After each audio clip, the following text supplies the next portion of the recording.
Kerala government സർവീസിലേക്ക് എത്തിച്ചേരുവാൻ അഹോരാത്രം പ്രയത്നിച്ചുകൊണ്ടിരിക്കുന്ന കേരളത്തിലെ എൻ്റെ പ്രിയ ഉദ്യോഗാർത്ഥികളെ, നിങ്ങൾക്കൊരു സന്തോഷ വാർത്തയുമായിട്ടാണ് M7 ലേണിംഗ് ആപ്പ് എത്തിയിരിക്കുന്നത്. നമ്മൾ പഠനത്തിൽ നേരിടുന്ന ഏറ്റവും വലിയ വെല്ലുവിളി ക്വസ്റ്റ്യൻ പേപ്പറിലെ SCRT ചോദ്യങ്ങൾക്ക് ഉത്തരം എഴുതുക എന്നുള്ളതാണ്. അല്ലെങ്കിൽ PSCയുടെ ചോദ്യപേപ്പർ നമ്മൾ വിശകലനം ചെയ്താൽ ഏറ്റവും കൂടുതൽ ചോദ്യങ്ങൾ ചോദിക്കുന്നത് SCRT ചോദ്യങ്ങളാണ് ഒരുപാട് ചോദ്യപേപ്പറിൽ കണ്ടിട്ടുള്ളത്. ഇനി ഈ സ്കൂൾ ടെക്സ്റ്റ് പഠിക്കുമ്പോൾ നമുക്കും കൺഫ്യൂഷനാണ്. എങ്ങനെയാണ് പഠിക്കേണ്ടത്?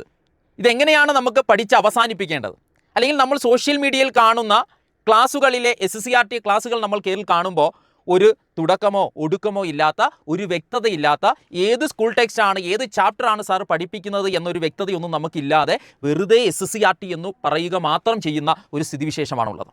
എന്നാൽ അതിൽ നിന്നും തികച്ചും വ്യത്യസ്തമായി നിങ്ങൾക്കേറെ ബുദ്ധിമുട്ടുള്ള, നിങ്ങളുടെ പരീക്ഷകളിൽ ഏറ്റവും കൂടുതൽ മാർക്കുകൾ നിങ്ങൾക്ക് നേടിത്തരാൻ സാധ്യതയുള്ള SCRT സ്കൂൾ ടെക്സ്റ്റ് മേഖല കൃത്യമായും തുടർച്ചയായും വളരെ വിശദീകരണത്തോടും കൂടിയുള്ള ഓരോ സ്കൂൾ ടെക്സ്റ്റിൻ്റെയും ഓരോ ചാപ്റ്റർ ബേസ്, ഓരോ പേജ് ബേസുള്ള വായനയും പഠനവുമാണ് M7 സൗജന്യമായി നമ്മുടെ ചാനലിലൂടെ കുട്ടികൾക്ക് നൽകുന്നത്.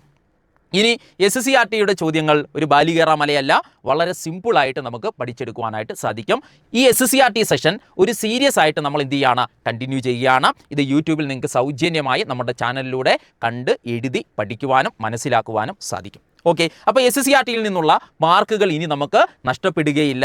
ഇത് നമ്മൾ ഉയർന്ന റാങ്കിലേക്ക് കൊണ്ടുപോകുന്നതിന് സഹായകമായി മാറും. ഇനി ഒരു പക്ഷേ അല്ല എങ്കിൽ റാങ്ക് ഫയൽ പഠിക്കാത്ത ഒരു കുട്ടി SCRT മാത്രം ഫോക്കസ് ചെയ്ത് നമുക്ക് ലിസ്റ്റ് വരാനായിട്ട് പ്രയത്നം നടത്തുന്നവരൊക്കെ ഉണ്ടെങ്കിൽ അവർക്ക് ഈ ക്ലാസ് കൂടുതൽ എന്താവും, ഉപകാരമാകും എന്ന് പറയുകയാണ്. നമ്മൾ എന്താണ് ചെയ്യുന്നത് എന്നുകൂടി ഞാൻ പറഞ്ഞു തരാം. അതായത് ആദ്യഘട്ടം 8, 9, 10 ക്ലാസ്സിലെ സ്കൂൾ ടെക്സ്റ്റുകൾ നമ്മൾ ഓരോ ചാപ്റ്റർ ബേസ് പഠിക്കുന്നതാണ്. ഒരാഴ്ചയിൽ 2 or 3 ക്ലാസ്സുകളാണ് നമ്മൾ ഇതുമായി ബന്ധപ്പെട്ട് ഉദ്ദേശിക്കുന്നത്. ഇതിൽ ഒരു സ്കൂൾ ടെക്സ്റ്റിൽ ഇപ്പം 10ാം ക്ലാസ്സിൻ്റെ ഇന്ന് ഞാൻ എടുത്തിരിക്കുന്നത് സാമൂഹ്യ ശാസ്ത്രമാണ്. അതിൻ്റെ ഭാഗം 1, അതായത് ഹിസ്റ്ററിയുടെ ഭാഗമാണ്, ചരിത്രത്തിൻ്റെ ഭാഗമാണ്. ഇതിനകത്തുള്ള ചാപ്റ്ററുകൾ, ഓരോ ചാപ്റ്ററുകളും നമ്മൾ വിശകലനം ചെയ്യുകയാണ്. ചിലപ്പോൾ ഒരു ചാപ്റ്റർ നമ്മൾ പഠിക്കുവാൻ 2 ക്ലാസ്സുകളായിരിക്കും നമുക്ക് ആവശ്യമായിട്ട് വരുന്നത്. അപ്പം തുടർച്ചയായിട്ട് ഒരു 2027 LD ക്ലർക്ക് ഫോക്കസ് ചെയ്തുകൊണ്ടുള്ള ഒരു പഠനത്തിൻ്റെ തുടക്കമാണ് ഇത്.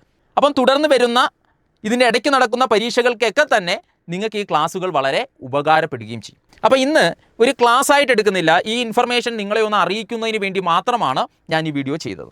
എന്നിരുന്നാൽ പോലും എന്നെ കേൾക്കുന്ന കുട്ടികൾക്ക് ഈ സമയം ഉപകാരപ്പെടട്ടെ, അതിനായിട്ട് നമ്മൾ കുറച്ച് കാര്യങ്ങൾ ഇവിടെ ചർച്ച ചെയ്യുകയാണ്. വിവിധ ക്ലാസ്സുകളിലെ SCRT സ്കൂൾ ടെക്സ്റ്റുകൾ നമ്മൾ തുറന്നാൽ ആദ്യ പേജിൽ നമുക്ക് കാണുവാൻ കഴിയുന്നത് ഇന്ത്യൻ ഭരണഘടനയുടെ ആമുഖത്തിൻ്റെ ചിത്രമാണ്. അതുകൊണ്ട് തന്നെ നമുക്ക് ആമുഖത്തെക്കുറിച്ച് കുറച്ച് കാര്യങ്ങൾ പഠിക്കാം. ഇതാണ് നമ്മൾ സ്കൂൾ ടെക്സ്റ്റിൽ കാണുന്ന ഇന്ത്യൻ ഭരണഘടനയുടെ ആമുഖത്തിൻ്റെ ചിത്രം.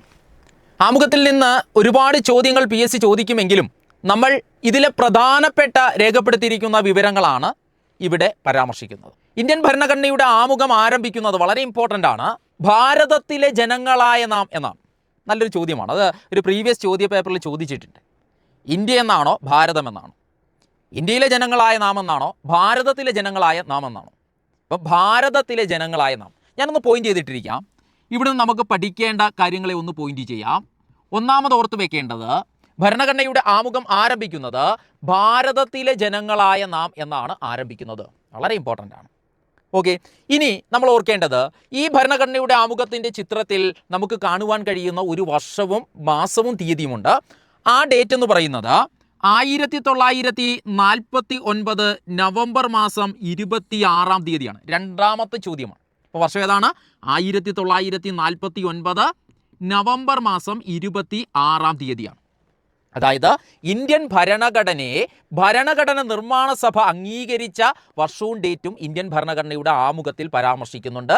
അത് 1949 നവംബർ 26 ഇത് നമ്മൾ കോമണായി പഠിക്കാറുണ്ട്.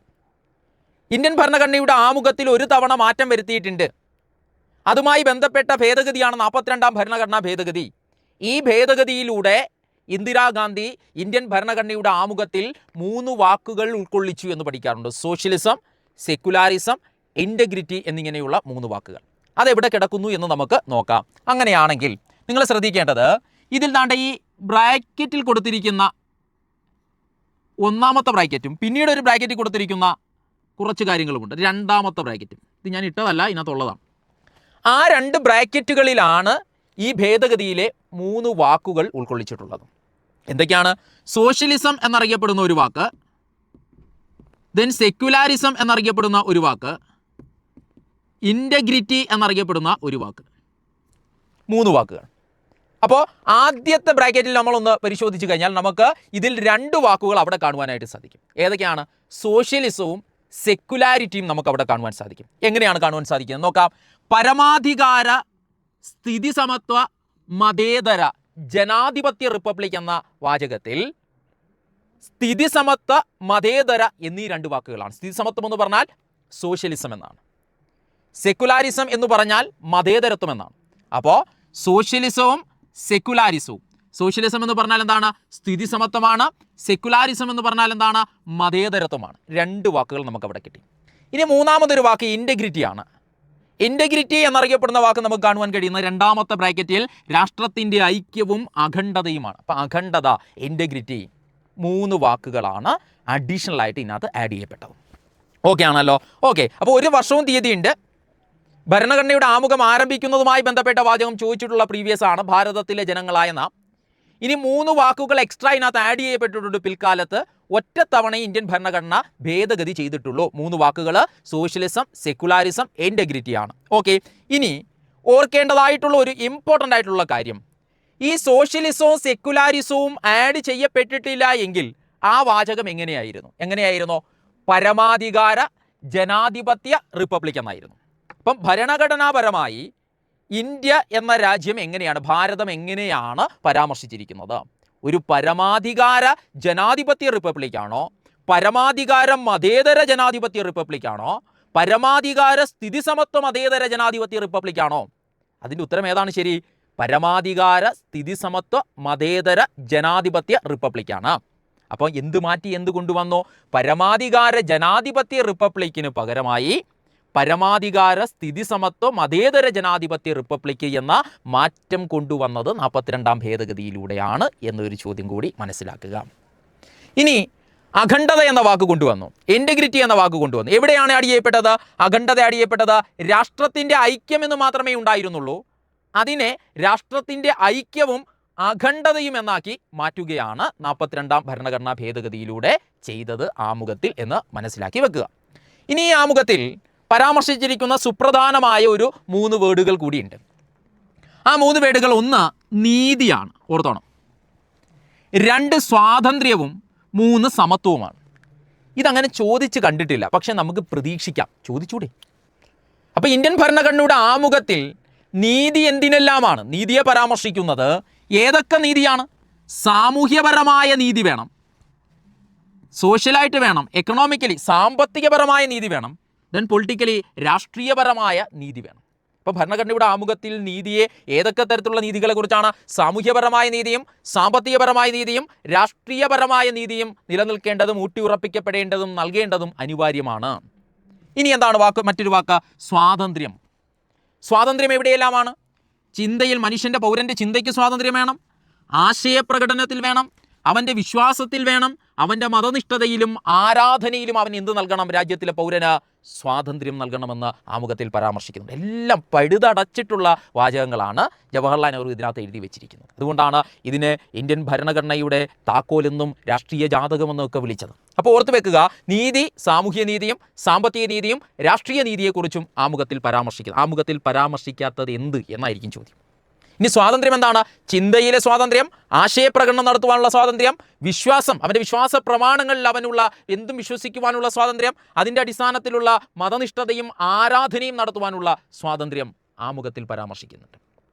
ഇനി എന്താണ്? സമത്വത്തെക്കുറിച്ച് കേൾക്കുമ്പോഴേ അറിയാം എന്താണ്? പദവി സമത്വം, അവസര സമത്വത്തെക്കുറിച്ച് ഭരണഘടനയുടെ ആമുഖത്തിൽ പരാമർശിക്കുന്നുണ്ട്. അപ്പം പദവിയിലും അവസരത്തിലുമുള്ള സമത്വത്തെക്കുറിച്ചും പരാമർശിക്കുന്നുണ്ട്. ഇത് 1950 ജാനുവരി 26 നിലവിൽ വന്ന ഭരണഘടനയിൽ ഉണ്ടായിരുന്ന ആശയങ്ങളാണ്. അഡീഷണലായി ആഡ് ചെയ്തതാണ് സോഷ്യലിസവും സെക്യുലാരിസവും ഇൻറ്റഗ്രിറ്റി എന്നറിയപ്പെടുന്ന വേർഡുകൾ. അപ്പോൾ സോഷ്യലിസവും സെക്യുലാരിസവും ഇൻറ്റഗ്രിറ്റി എന്ന് നമ്മൾ പഠിക്കുന്നതിനോടൊപ്പം തന്നെ അതിലുണ്ടായിരുന്ന 3 സുപ്രധാന വാചകങ്ങളെക്കുറിച്ച് കൂടി ഓർത്തു വെച്ചിരിക്കണം. അത് നീതിയും സ്വാതന്ത്ര്യവും സമത്വത്തെക്കുറിച്ചുമാണ് ജവഹർലാൽ നെഹ്റു പറഞ്ഞിരുന്നത്. ഇനി ഈ ആമുഖം നമ്മൾ പരിശോധിക്കുമ്പോൾ ഈ ആമുഖത്തിൻ്റെ അവസാനമായി 2 പോയിന്റുകൾ ഇതിൽ കൊടുത്തിരിക്കുന്നു. അത് നിങ്ങൾ മനസ്സിലാക്കേണ്ടത്, അത് ഭരണഘടന ഉണ്ടായിരുന്നപ്പോൾ ഉള്ള ആമുഖത്തിൽ ഇങ്ങനെ എഴുതി ചേർക്കപ്പെട്ടിരുന്നില്ല. ഇതിങ്ങനെ എഴുതി ചേർക്കപ്പെട്ടിരുന്നത് പിന്നീട് രൂപമാറ്റം വന്ന ആമുഖത്തിലാണ്. ആ രൂപമാറ്റം വന്നത് അമെൻമെൻറ്റിലൂടെയാണ്, ഭേദഗതിയിലൂടെയാണ്. അപ്പോൾ അതാണ് ഇവിടെ പരാമർശിച്ചിരിക്കുന്നത്. നമുക്ക് അതും കൂടി ഒന്ന് പരിശോധിക്കാം, അറിയാം.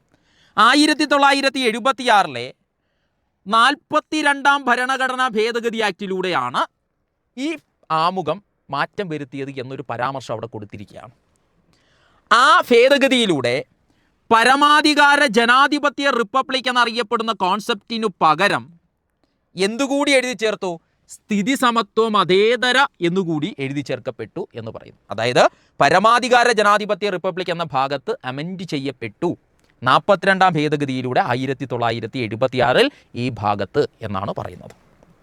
ഇനി ഇത് നിലവിൽ വന്നത്, അല്ലെങ്കിൽ ഇങ്ങനെ രൂപമാറ്റം വരുത്തിയ ആമുഖം നിലവിൽ വന്നത്, അല്ലെങ്കിൽ മറ്റൊരു രീതിയിൽ പറഞ്ഞാൽ 42ാം ഭരണഘടന എന്തൊക്കെയാണ് മുന്നോട്ട് വെച്ച ആ വ്യവസ്ഥകൾ നിലവിൽ വരുന്നത്, നിയമം നിലവിൽ വരുന്നത് 1977 ആ ഡേറ്റ് വരെ പറഞ്ഞിട്ടുണ്ട്. പ്രാബല്യത്തിൽ വന്ന തീയതി 3/1/1977. അപ്പോൾ ഈ മാറ്റം വന്ന രൂപം പ്രാബല്യത്തിൽ വന്നത് 3/1/1977 അല്ലെങ്കിൽ 42ാം ഭേദഗതി നിയമം നിലവിൽ വന്നത് 3/1/1977. ഡേറ്റ് പഠിച്ചില്ലെങ്കിൽ കുഴപ്പമില്ല, 1977. അപ്പം 42ാം ഭരണഘടന ഭേദഗതി ചെയ്യുന്നത് 76-ലും ഇത് നിലവിൽ വരുന്നത് 1977-ലുമാണ്. ഇനി എന്താണ് പറയുന്നത്? മേൽപ്പറഞ്ഞ ആക്ട് 2ാം വകുപ്പ് പ്രകാരം രാഷ്ട്രത്തിൻ്റെ ഐക്യം എന്നതിനു പകരം ചേർക്കപ്പെട്ടു. എന്താണ് രാഷ്ട്രത്തിൻ്റെ ഐക്യം എന്നതിനു പകരം എന്തുകൂടി ചേർക്കപ്പെട്ടു? അഖണ്ഡത എന്നുകൂടി ചേർക്കപ്പെട്ടു. അതും നിലവിൽ വന്നതെന്നാണ് ഇതേ ഭേദഗതി ആയതുകൊണ്ട് 3/1/1977. നിങ്ങൾ നോക്കേ, കുറച്ച് നാൾ കഴിഞ്ഞിട്ട് ഏതെങ്കിലും ഭരണാധികാരികൾ പാർലമെൻറ്റിൽ ഇതിന് എന്തെങ്കിലും മാറ്റം വരുത്തുന്നെങ്കിൽ പുതുതായിട്ട് ആഡ് ചെയ്യപ്പെടാം, ഇതിനകത്തുള്ള ആശയങ്ങളിൽ മാറ്റം ചെയ്യപ്പെടാം, പുതിയൊരാശയത്തെ ആമുഖത്തിൽ എഴുതി ചേർക്കാം. അപ്പോൾ സ്വാഭാവികപരമായിട്ട് 3/4 എന്ന് പറഞ്ഞിട്ട് എന്ത് ചെയ്യപ്പെടാം? ആ അമെൻമെൻറ്റും അതിൻ്റെ വർഷവും അത് നിലവിൽ വന്ന തീയതിയും അനുബന്ധമായി എന്തു മാറ്റം ഇവിടെ വരുത്തി എന്നുള്ളതിൻ്റെ പരാമർശവും ഇതിൽ പരാമർശിക്കുന്നതാണ്. ഓക്കെ ആണല്ലോ? അപ്പോൾ ഇതാണ് ആമുഖത്തിലെ പ്രധാനപ്പെട്ട ആശയങ്ങൾ.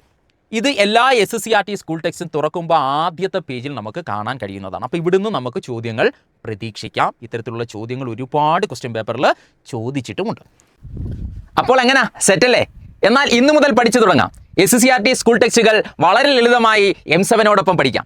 ക്ലാസുകൾ കൃത്യമായി നിങ്ങളെ തേടി വരുവാൻ ഈ ചാനൽ സബ്സ്ക്രൈബ് ചെയ്യുക. നിങ്ങളുടെ അഭിപ്രായങ്ങൾ കൃത്യമായി രേഖപ്പെടുത്തുക. ഓക്കെ.